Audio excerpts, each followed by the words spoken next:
The Adventure of Tom Sawyer by Mark Twain Longman Simplifying Series Read by มนทการเนินทอง Chapter 21 Digging for Treasures There come a time in the life of every normal boy when he feels with a desire to go somewhere and dig for hidden treasures. This desire suddenly came upon Tom one day. He failed to find Joe and Ben Locker has gone fishing, but he stumbles upon Huck Finn. The left hand Tom took him aside and revealed the matter to him privately. Where shall we dig? Asked Huck. Oh, almost anywhere. Why is it hidden all around? No, of course it's not. It's hidden in very special place, Huck.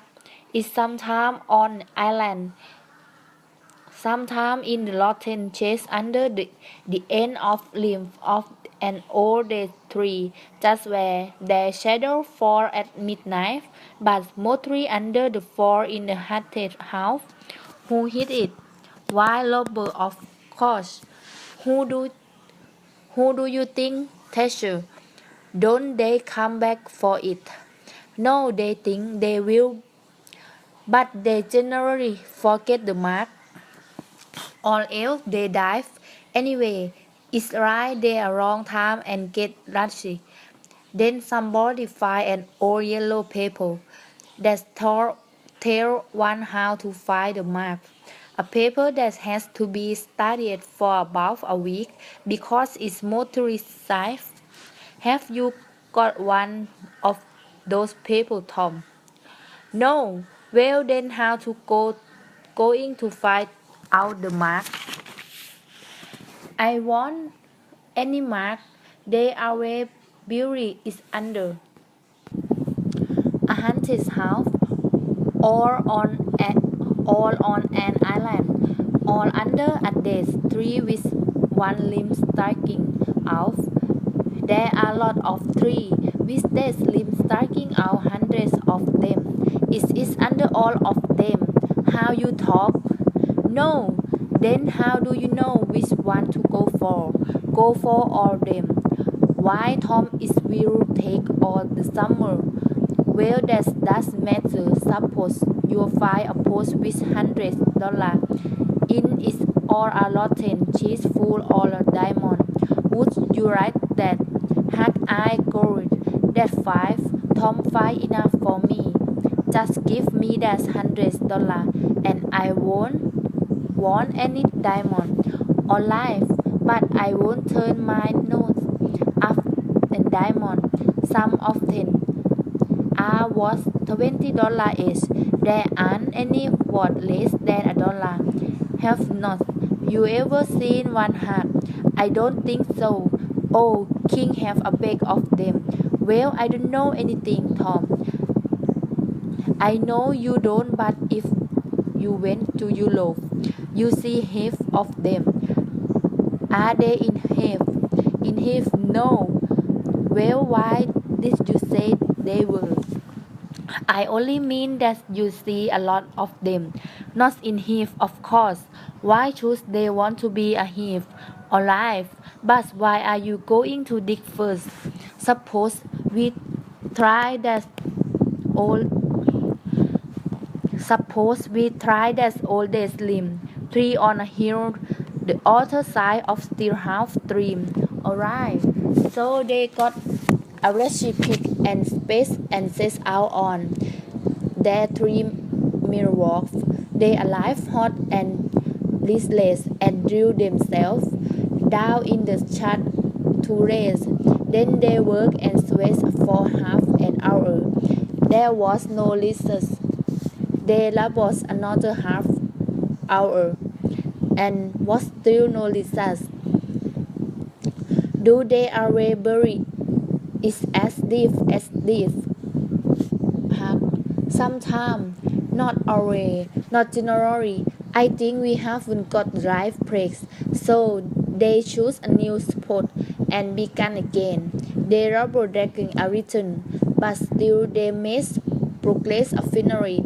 Huck lead on his bed with the sweat from his forehead with his sleeve and says, "We must be in wrong place again. What do you think? It's very funny, Huck.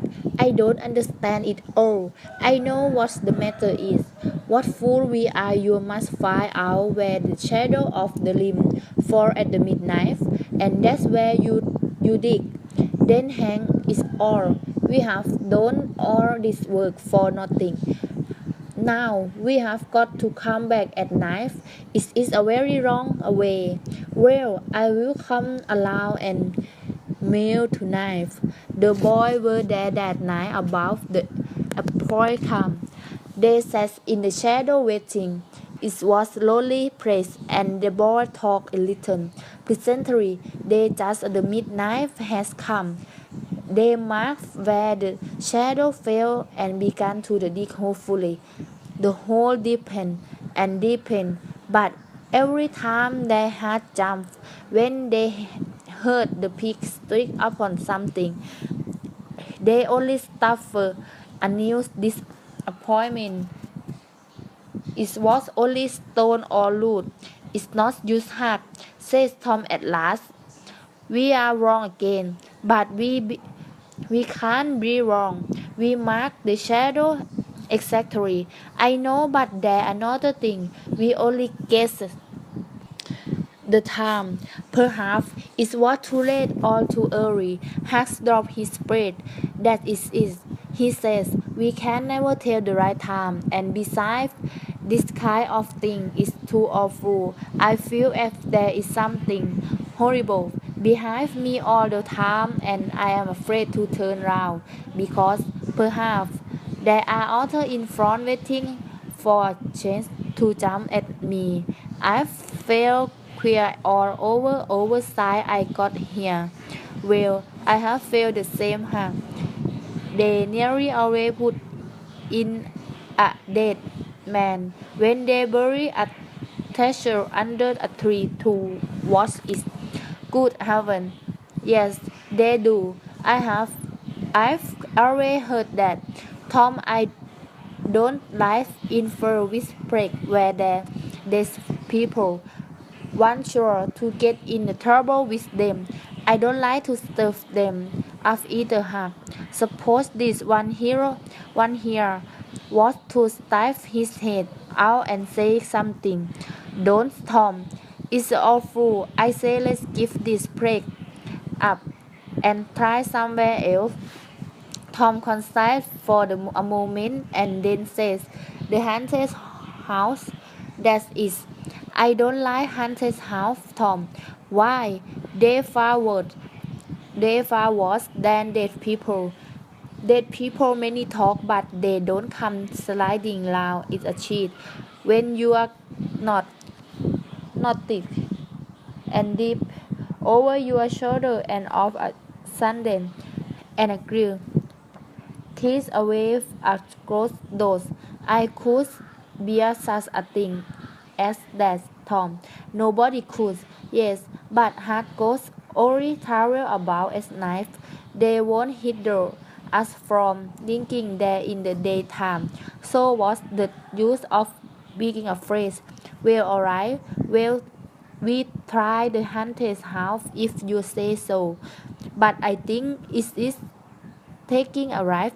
They had started to go down the hill by the time.